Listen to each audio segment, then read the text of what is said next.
Shalom, saudaraku, sahabat-sahabat Saturday morning. Yes, aglonema widuri, tanaman ciptaan Tuhan pastinya, yang membuat hati kita berseri-seri. Begitu juga saudaraku, Bapak Ibu yang terkasih, sebentar kita akan disegarkan oleh kebenaran firman Tuhan melalui hambanya, Pendeta Paul Ajewane. Tetapi saudaraku, sebelum kita mendengar kebenaran firman Tuhan, mari kita saksikan lagu dan pujian mengawali firman Tuhan hari ini. God bless you.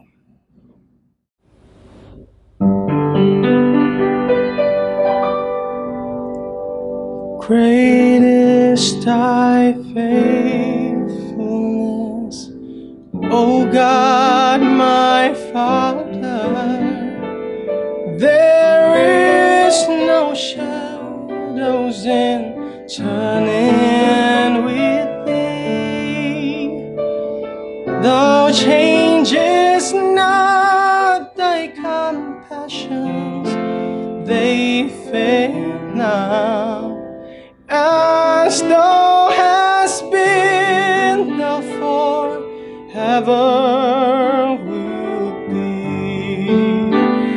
Great is thy faithfulness, great is thy faithfulness.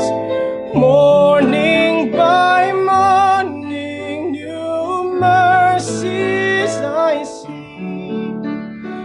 All I have needed, thy hand hath provided. Great is thy faithfulness, Lord, unto me.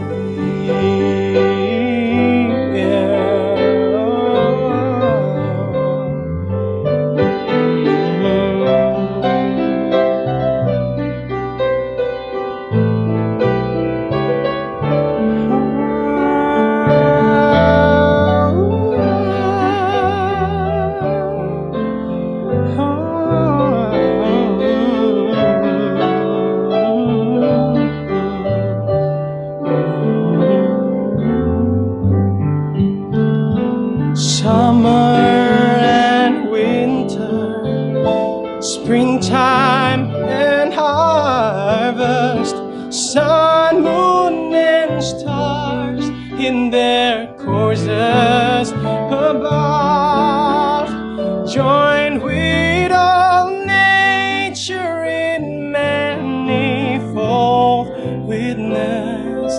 Great is thy faithfulness, mercy and love.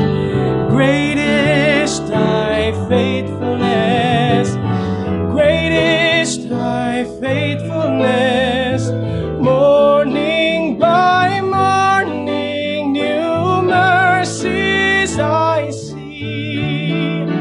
All I have needed, thy hand hath provided. Great is thy faithfulness, Lord, unto me. Great is thy faithfulness, great is thy faithfulness. Morning by morning, new mercies I see. All I have needed, thy hand hath provided.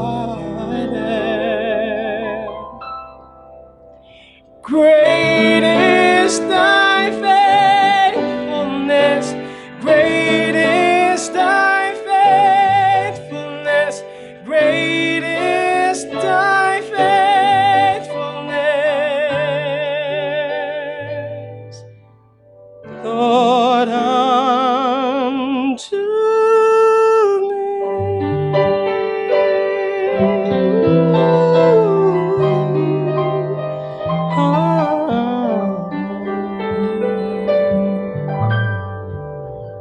Shalom. Selamat jumpa saudara-saudara sekalian dalam kasih Tuhan Yesus Kristus. Hari ini, mari kita renungkan ketika hatiku terluka. Apa harus kita buat? Tapi sebelumnya, mari kita buka dengan doa. Kita berdoa. Bapa di surga, terima kasih. Kami hidup dalam dunia yang penuh luka dan menimbulkan luka, termasuk kepada kami juga. Berikanlah Roh Kudus, menguatkan kami dengan firman yang akan kami dengar ini. Bagi kemuliaan Bapa, kami naikkan doa ini. Dalam nama Tuhan Yesus, Juru Selamat kami. Amin. Dalam dunia ini, penuh sekali dengan luka, dan juga bisa menimbulkan luka bagi kita masing-masing. Saya ingat seorang penyanyi Amerika asal Afrika, Louis Armstrong, pernah menyanyi lagu terkenalnya, What a Wonderful World. Mungkin orang-orang yang sudah tua masih ingat bagaimana populernya lagu itu. Nah, ini kontras sekali dengan nyanyiannya Louis Armstrong. Karena dunia ini adalah dunia di mana kita hidup, dunia yang rusak, yang banyak lukanya, dan menimbulkan luka. Contohnya, banyak sekali. Tapi kalau kita bisa lihat dalam Alkitab, beberapa contoh saja ketika Musa lahir ke dunia, dia harus diselamatkan oleh orang tuanya. Karena Firaun ingin membunuh semua anak laki-laki orang Ibrani. Dia dibawa ke tepi sungai Nil, dihanyutkan. Itu sebabnya ketika putri Firaun ambil dia, dinamakan Musa yang diambil dari air. Ketika Yesus baru lahir, Herodes mengeluarkan keputusan membunuh semua anak laki-laki di bawah usia 2 tahun supaya Yesus terbunuh juga. Bayangkan betapa banyak orang tua yang terluka karena anak-anaknya dibunuh. Menjelang hari Natal, saudara-saudara sekalian, tahun 2012 di Connecticut, Amerika Serikat, seorang pemuda 20 tahun dengan senjata lengkap, dia masuk ke sekolah dasar, sekolah tempat dia dulu sekolah. Dia hamburkan peluru. Dan saudara-saudara, 20 anak yang tak bersalah dengan guru mereka tumbang menjelang Natal. Kita ingat lagi saudara-saudara sekalian, pada ibadah Paskah 2019, dalam ibadah Paskah di Sri Lanka, 3 bom meledak di 3 gereja. Dan 257 tewas dan 500 luka-luka. Bayangkan betapa banyak orang terluka. Pandemi COVID ini saudara-saudara sekalian, begitu banyak orang yang meninggal dunia di dunia ini. Begitu banyak orang yang harus kehilangan pekerjaan. Begitu banyak orang yang perusahaannya tutup. Begitu banyak hidup yang tiba-tiba berubah sehingga menimbulkan cemasan, depresi, dan trauma. Banyak sekali orang yang terluka. Kita tinggal pada sebuah dunia, saudara-saudara sekalian, yang penuh luka dan menimbulkan luka. Nah, salah satu kitab dalam Alkitab ini yang menyinggung tentang luka-luka itu adalah ratapan. Kita lihat bagaimana orang beriman itu menghadapi luka-luka dalam hidupnya. Nah, setiap tahun, saudara-saudara sekalian, orang-orang Yahudi yang saleh di Yerusalem maupun di seluruh dunia, mereka berkumpul di sinagog, rumah ibadah mereka puasa dan berdoa untuk memperingati terbakar hancurnya kota Yerusalem dan Bait Allah. 2 kali mereka mengalami itu, yaitu tahun 586 sebelum Masehi oleh Babilonia, dan kemudian hancur lagi tahun 70 Masehi oleh Romawi. Nah, orang Yahudi di Yerusalem berkumpul di tembok ratapan atau disebut Wailing Wall tiap tahun. Ini tembok ini panjangnya 47,5 meter dan tingginya 17 meter. Wailing Wall. Disitulah mereka membaca kembali kitab ratapan. Ratap mereka, menangis mereka. Dengan peringatan itu, mereka ingat kembali kepada sejarah penderitaan mereka sebagai orang-orang Yahudi. Yerusalem dan Bait Allah dihancur leburkan dan mereka diangkut ribuan orang ke Babilonia sebagai tawanan perang. Nah, mari kita dengarkan saudara-saudara sekalian bagaimana Yeremia, pengarang kitab ratapan ini, mengungkapkan luka itu dalam bahasa syair. Itu kalau kita lihat dari pasal 1 sampai ke pasal 3, itu tangisan terus itu. Tangisan dalam bentuk syair. Baru nanti kita lihat pada ayat 21 itu terjadi perubahan berpikir, pola pikir. Tapi kita lihat dulu, saya mau bacakan dulu sebentar pasal 3 ayat 13 sampai 26. Ini sedikit saja dari ratapan itu. Pasal 3 ayat 13 sampai dengan 26. Ia menyusupkan ke dalam hatiku segala anak panah dari tabungnya. Coba Anda bayangkan, Anda ditembak terus-menerus sampai tabung panah itu kosong. Kena ke Anda. Ini kan bahasa syair ini. Begitulah terlukanya dia. Lalu aku menjadi tertawaan bagi segenap bangsaku, menjadi lagu ejekan mereka sepanjang hari. Ia mengenyangkan aku dengan kepahitan, memberi aku minum ipuh. Ipuh ini tanaman yang pahit sekali. Itu minumanku. Ia meremukkan gigi-gigiku dengan memberi aku makan kerikil. Ia menekan aku ke dalam debu. Makan batu kerikil, rusak gigi kan? Ini yang dia katakan. Engkau menceraikan nyawaku dari kesejahteraan. Aku lupakan kebahagiaan. Sangkaku hilang lenyaplah kemasyuranku dan harapanku kepada Tuhan. Ingatlah akan sengsaraku dan pengembaraanku, akan ipuh dan racun itu. Jiwaku selalu teringat akan hal itu dan tertekan dalam diriku. Hal itu apa itu? Yaitu kumpulan dari luka-luka itu. Nah, saudara-saudara dalam Tuhan Yesus Kristus, nama kitab ratapan itu bukan nama aslinya. Nama itu diberikan oleh para penterjemah orang Yunani kepada kitab itu. Karena mereka menerjemahkan dari bahasa Ibrani ke bahasa Yunani. Tapi aslinya nama kitab itu adalah Ah. Coba kalau kita lihat pasal 1 ayat 1 itu dibuka dengan betapa terpencilnya kota itu yang dahulu ramai. Laksana seorang jandalah ia yang dahulu agung di antara bangsa-bangsa, yang dahulu ratu di antara kota-kota, sekarang menjadi jajahan. Terus itu nyanyian tangisan. Kalau kita lihat lagi pasal 2, dia buka dengan betapa Tuhan menyelubungi putri Sion. Kalau kita lihat lagi ayat 4, dia buka lagi dengan pasal 4 ayat 1. Sungguh pudar emas itu, emas murni itu berubah, batu-batu suci itu terbuang di pojok tiap jalan. Jadi ini kitab Maksudnya apa ini kira-kira? Kenapa disebut Artinya begini, bagaimana mungkin bisa terjadi seperti ini? Gak bisa kita terima, gak mungkin ini, tapi terjadi.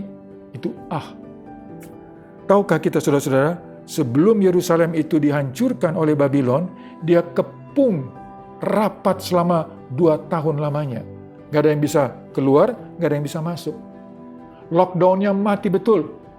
Kalau lockdown sekarang kita lihat di dunia ini kan jalur logistik masih jalan. Ini nggak ada. Tertutup mati semuanya.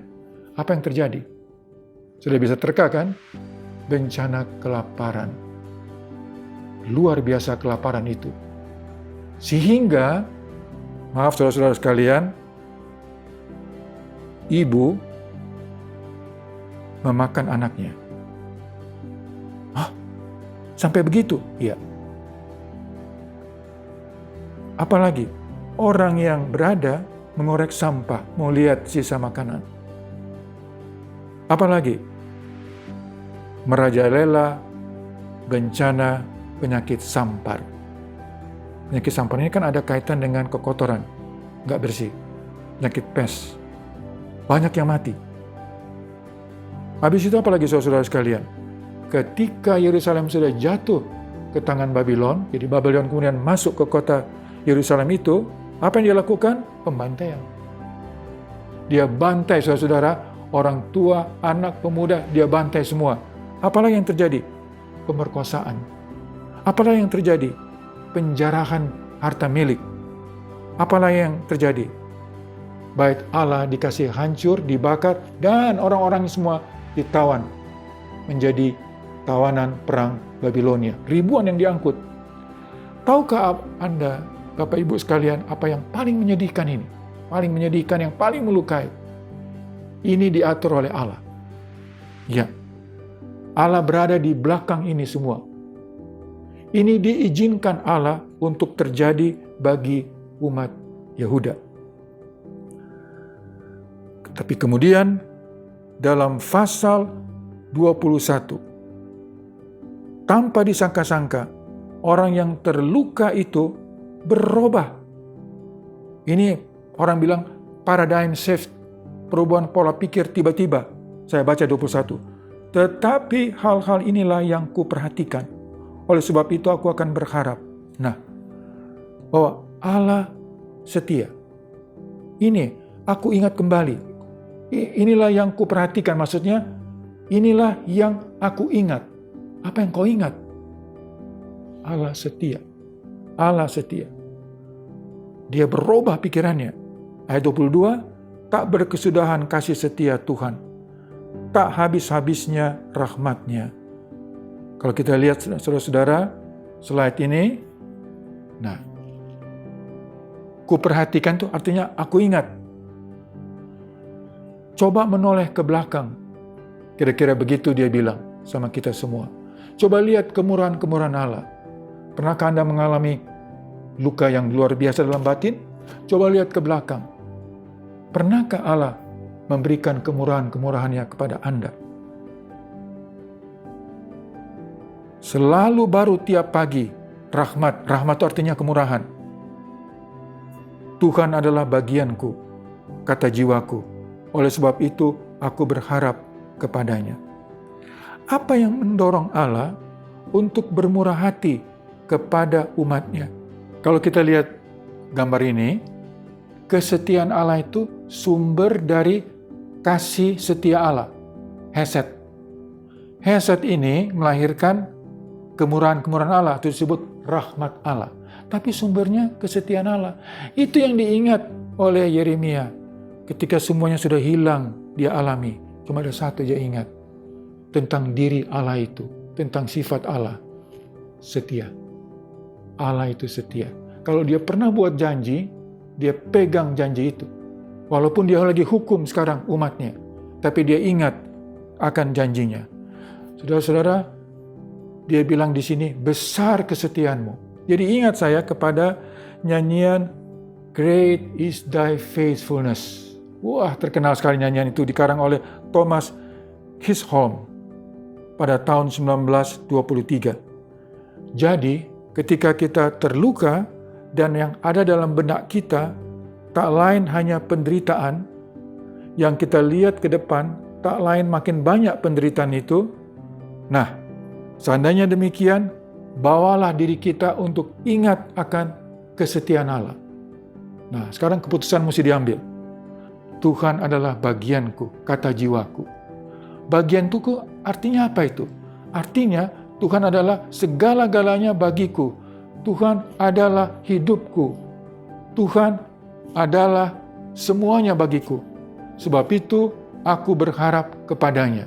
Itu artinya bagianku. Saudara-saudara sekalian, ketika tiba pada suatu keadaan, yakni Yeremia telah kehilangan segala yang dimilikinya, tiba-tiba ia sadar, Allah benar-benar segalanya bagi dia. Allah melebihi kekayaan. Allah melebihi harta milik. Allah melebihi rumah. Allah melebihi gelar-gelar. Allah melebihi berbagai penghargaan yang kita terima. Dan sebagainya. Allah melebihi semuanya. Allah adalah hidupku. Saudara-saudara, salah satu pelajaran yang berat dalam hidup manusia adalah kita akan meninggalkan segala-galanya. Kita akan meninggalkan uang, kita akan meninggalkan pekerjaan kita pensiun, kita akan meninggalkan harta milik kita akan meninggalkan keluarga kita akan meninggalkan juga kesehatan kita, makin sakit kita juga akan meninggalkan ingatan kita makin lupa. Dan yang terakhir, hidup kita sendiri akan diambil dari kita. Ketika itu terjadi, saudara-saudara sekalian, maka salah satu dari dua hal akan terjadi, yakni kita lihat, hilang semuanya atau memiliki segala-galanya. Mana yang Anda pilih? Kehilangan segala-galanya atau memiliki segala-galanya? Aku memilih memiliki segala-galanya. Karena itu harus ambil keputusan sekarang. Jadikan Tuhan adalah bagianku. Kalau Tuhan adalah bagianku, kita memiliki segala-galanya. Sampai di seberang kematian Dia sudah menunggu kita. Kita akan masuk nanti pada langit dan bumi baru yang Dia janjikan. Maukah kita tidak menyerah? Maukah kita berdoa, Tuhan, aku tetap percaya Engkau ada. Aku tetap mengasihi-Mu. Aku tetap mempercayakan hidupku di tangan-Mu. Kalau kita berdoa demikian, lihatlah nanti kekecewaan yang kita alami, luka yang kita alami berubah jadi berkat. Emang ada contoh? Ada. Kenal dengan Yusuf kan? Itu orang itu terluka sekali. Dibuang oleh saudara-saudaranya karena iri. Dan dia mulai dari bawah, dari sebagai budak. Satu yang dia punya bagian paling berharga, Tuhan. Dia tidak ingin menyakiti Tuhan. Walaupun berat dari awal. Apa yang terjadi? Dia jadi berkat. Contoh yang lain, saya ambil di Perjanjian Baru, siapa tidak kenal Stefanus? Stefanus adalah seorang penginjil terkemuka. Dia banyak sekali pengikutnya. Ketika dia sudah selesai bersaksi dan dia mengatakan, aku lihat anak Allah, Yesus ada di sebelah kanan Bapa. Waduh, itu dianggap menghujat Allah Bapa. Dan dia ditarik keluar dan dilempari dengan batu hingga mati. Apakah ini luka bagi dia? Ya. Apakah bagi jemaat itu, jemaat pertama, ini luka? Ya, mereka terluka. Tapi apa yang terjadi, saudara-saudara sekalian? Salah satu yang berkumpul menjadi saksi pelemparan batu kepada Stefanus, mungkin memprovokasi juga, bernama Saulus. Siapa yang mengira orang ini bakal menjadi salah satu rasul terbesar, Rasul Yesus Kristus? Bukankah dia jadi berkat bagi banyak orang sampai hari ini, Paulus? Dan setelah Stefanus mati, jemaat pertama itu lari menyebar karena mereka bakal dianiaya. Sambil mereka menyebar, mereka mengabarkan Injil. Tidakkah ini berkat? Stefanus memang gak melihat lagi. Tapi Allah yang setia itu, yang dia percaya itu, tidak mengecewakan dia. Tidak mengecewakan dia. Itu sebabnya, lihat nanti kekecewaan berubah menjadi berkat. Kalau kita mengatakan, Tuhan, Engkau adalah bagianku. Engkau adalah hidupku, Engkau adalah segala-galanya bagiku. Maukah kita, ketika terluka, ingatlah kesetiaan Tuhan sama kita. Kita menyerahkan diri kita kepada Dia. Engkau segala-galanya bagiku, Tuhan. Amin. Great is thy faithfulness.